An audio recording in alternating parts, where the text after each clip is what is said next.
Hello everyone, I hope you are doing well in your studies. So today I'm going to discuss about the subject which everyone says that it is difficult to do, it is difficult to understand during the exam. So I'm going to discuss something about this. So मैं पहले आपको बता दूं कि English मुझे भी इससे बहुत डर लगता था और अभी भी थोड़ा थोड़ा डर लगता है. So मैं आपसे रिलेट कर सकती हूँ और आप मुझसे रिलेट कर सकते हैं. एंड बैंकिंग एग्जाम में अगर आप इंग्लिश में अच्छे नहीं हैं then it is difficult to get success. So इसके लिए आपका इस डर को ओवरकम करना बहुत ज़्यादा ज़रूरी है. सो मैं अपना जो एक्सपीरियंस है जो मैं लास्ट 1 महीने से इंग्लिश की प्रिपरेशन कैसे कर रही हूँ कि इस बार 2022 में मेरा सिलेक्शन हो, सो इसकी मैं थोड़ा सा डिस्कस करना चाहती हूँ. So let me tell you कि इंग्लिश के लिए आप इंग्लिश इंप्रूव करने के लिए क्या क्या कर सकते हैं. सो फर्स्ट ऑफ ऑल आपको इंग्लिश के लिए आपके ग्रामर रूल्स जो हैं वो अच्छे होने चाहिए. एक ग्रामर रूल, दूसरा वोकैब, एंड तीसरा है कि आपकी रीडिंग स्किल्स जो है वो अच्छी होनी चाहिए.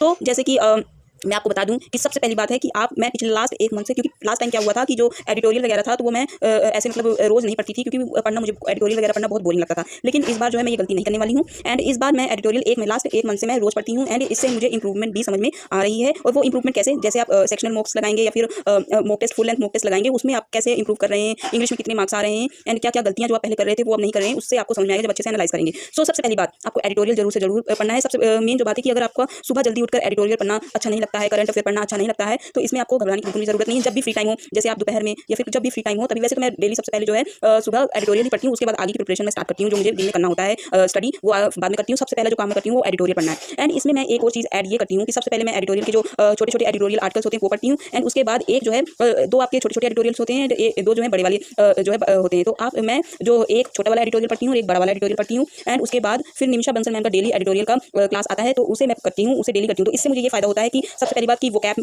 में फायदा होता है कि मुझे वोकैब जो है वो सर्च नहीं करनी पड़ती है. वो निमिषा मैम की क्लास में डायरेक्ट वो वोकैब जो एडिटोरियल्स में वर्ड्स आए हैं उनका जो है वोकैब वो बताती हैं कि इस वर्ड का मीनिंग क्या है. तो उसे मुझे सर्च नहीं करना पड़ता है. एंड सेकंड बात ये है कि एडिटोरियल जो मैं पढ़ रही हूँ क्या जिसका जो मैं रीडिंग कर रही हूँ जो मुझे समझ में आ रहा है जिसका, तो क्या वो जो मैं समझ रही हूँ एडिटोरियल में जो लिखा है क्या वही एडिटोरियल में लिखा है वही मैम भी बताते हैं या फिर उसका मीनिंग कुछ और है. तो इसके लिए भी अगर आप क्लासेस लगाएंगे एडिटोरियल की सो इसमें भी आपको फायदा होगा, जो कि मुझे भी हुआ है. अब मैं जो है एडिटोरियल पहले स्टार्टिंग में मुझे सब समझ में नहीं आता था कि अरे ये क्या लिखा हुआ है, कैसे कुछ बातें समझ पाती थी एडिटोरियल में जो लिखी होती थी आर्टिकल्स में, एंड कुछ समझ ही नहीं आती थी. लेकिन अब इंप्रूवमेंट समझ में आ रही है कि अब जो पैराग्राफ में जो लिखा होता है वो मुझे समझ में आता है कि हाँ क्या लिखा हुआ है एंड इसका मीनिंग क्या है. एंड कुछ वर्ड्स जो जिनके वर्ड मीनिंग पता भी नहीं होते हैं तो वो जो लाइन होती है, सेंटेंस होता है, उसे पढ़ने से पता लगता है कि पॉजिटिव बात कर रहा है या नेगेटिव बात कर रहा है, इसका मीनिंग जो है वो क्या लाइन के हिसाब से ही मीनिंग समझ में आने लगता है. तो आपकी वोकैब भी स्ट्रॉन्ग हो रही है. उसके साथ साथ आपका जो है रीडिंग कॉम्प्रिहेंशन का भी जो पैराग्राफ वगैरह बड़े मेंस लेवल में भी आते हैं, प्रीलिम्स में जो आते हैं उनको आपको समझने में दिक्कत नहीं होगी. और जो वर्ड मीनिंग सिनोनिम्स एंटोनिम्स होते हैं उनमें भी आपको प्रॉब्लम, क्योंकि आप सेंटेंस समझ कर पढ़कर ही समझ लेंगे कि ये जो वर्ड है वो पॉजिटिव होगा, नेगेटिव होगा, किस बारे में बात कर रहा है. तो इससे आपको बहुत ज़्यादा हेल्प मिलेगी. उसके साथ साथ अब बात करूँ मैं अगर ग्रामर रूल्स की, सो 120 ग्रामर रूल्स की जो सीरीज निमिषा मैम की है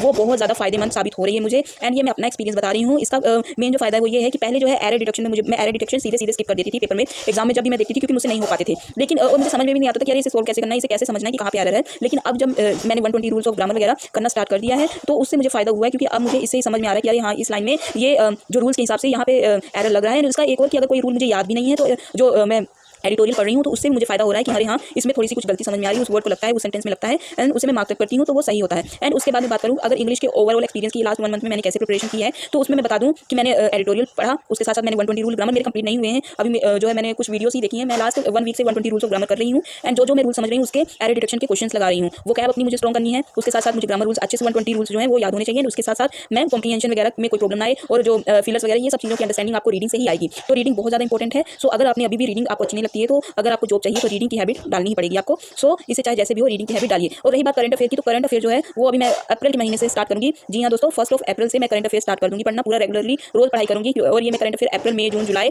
का करूंगी. और अगस्त में पेपर अगर अगस्त लास्ट में होगा मेंस वैसे तो शायद SBI का, तो मैं अगस्त के महीने का मैं यही 4 से 5 महीने का करंट अफेयर करूंगी. एंड जो भी करूंगी अच्छे से करंट अफेयर करूंगी 4 से 5 महीने का. और 1 अप्रैल से मार्च का मैंने इसलिए नहीं, अगर कवर हो सकेगा तो मार्च का मैं बीच में कवर कर लूंगी कहीं. और अगर कवर नहीं हुआ तो 4 से 5 महीने का मुझे अच्छे से करंट अफेयर ये करना है, ताकि जितना भी लिमिटेड ही मैं करूँ लेकिन अच्छे से करूँ कि अगर मेरे 20 तक भी क्वेश्चन सही हो जाए, 20 मार्क्स भी करंट अफेयर में आ जाए तो मेरे लिए सही होगा. इतना मुझे करना है, 20 प्लस ही आए. तो इसके लिए मैं ये 4 से 5 महीने का करूंगी. और बजट का पूरा अच्छे से मैं जो सेशन है वो सारा करूंगी. एंड अप्रैल से स्टार्ट करूंगी मैं करंट अफेयर. अभी मैं इंग्लिश को अपने स्ट्रॉन्ग करी, इंग्लिश में मेरा ज़्यादा ध्यान है. और रही क्वांट की अगर मैं बात करूँ तो क्वांट में आपके टेबल्स, ये मैं बात मुझे अब समझ में आई है कि टेबल का कितना ज़्यादा इंपॉर्टेंट रोल होता है आपके क्वांट में.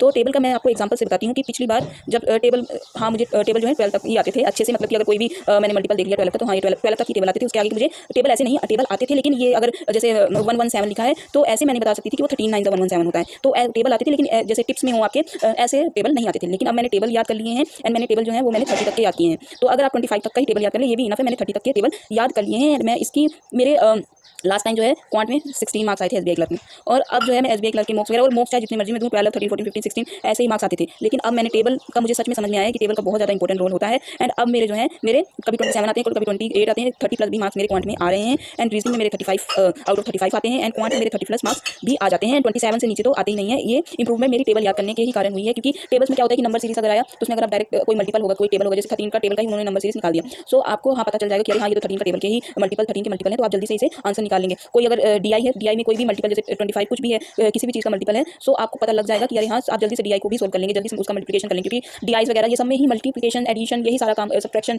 रेशियो निकालना, यही सारा काम होता है। एंड इन सभी चीज़ों के लिए आपका टेबल याद होना बहुत ज़्यादा जरूरी है। एक टेबल याद होना, एक आपका रेशियो याद होना बहुत ज़्यादा जरूरी है, परसेंटेज की वैल्यू जो होती है वो याद होना बहुत ज़्यादा जरूरी है, ये और स्केयर्स याद होना बहुत ज़्यादा जरूरी है, क्यों याद। अगर आपने ये सभी चीज़ें कर ली तो आपका जो प्रैक्टिस करते करते आपका क्वांट बहुत ज़्यादा अच्छा हो जाएगा। ये और सिंप्लिफिकेशन, अप्रोक्सीमेशन, इन सभी चीज़ों में टेबल बहुत ज़्यादा इंपॉर्टेंट रोल जो है बहुत ज़्यादा इंपॉर्टेंट रोल इसका होता है। तो इन सभी चीज़ों का ध्यान देना है। एंड ये सभी चीज़ें मैंने भी ऑब्जर्व की हैं। इंग्लिश में सबसे ज़्यादा मैं main focus English and quant में कर रही हूँ, इसकी सबसे ज़्यादा, क्योंकि लास्ट टाइम मेरा इंग्लिश ही सेक्शन है जिसके कारण मेरा सिलेक्शन नहीं हुआ है। एंड इस बार मैं वो रिस्क नहीं लेना चाहती। एंड उसके साथ साथ मैं एक बात बता दूँ कि IBPS PO में अगर मेरी इंग्लिश अच्छी होती मेंस के पेपर में, तो बाकी क्योंकि मेरे बाकी सभी क्वांट में भी अच्छे नंबर मेंस में आए थे, रीजनिंग में भी अच्छे नंबर मेरे मेंस में आए थे, पर मेरी इंग्लिश सेक्शन के कारण इंग्लिश में मेरे अच्छे नंबर अगर आ गए होते, सो मेरा जो है सिलेक्शन IBPS PO में हो जाता। लेकिन इसके कारण मेरा सिलेक्शन मेंस मेरा क्लियर नहीं हुआ। तो मैं इस बार इंग्लिश को अपना स्ट्रॉन्ग करना चाहती हूँ, ताकि अगर क्वांट डिफिकल्ट आ जाए, रीजनिंग डिफिकल्ट आ जाए, तो इंग्लिश ये ना हो कि इंग्लिश के कारण मेरा सिलेक्शन नहीं हुआ। तो इस पर मैं मेन फोकस रखूंगी। एंड आप मेरी बात मानिए, अपना एक्सपीरियंस में बता रही हूँ कि अगर आपने इंग्लिश प्रिपरेशन अच्छे से कर ली तो आपका सिलेक्शन भी जरूर से जरूर हो जाएगा। और मैं इस बार उम्मीद करूँगी कि मेरा भी सिलेक्शन हो जाए इस बार और मुझे अगले साल का इंतजार ना करना पड़े। सो मैं इंग्लिश को अपना एक भी किसी भी वजह से इंग्लिश के कारण सिलेक्शन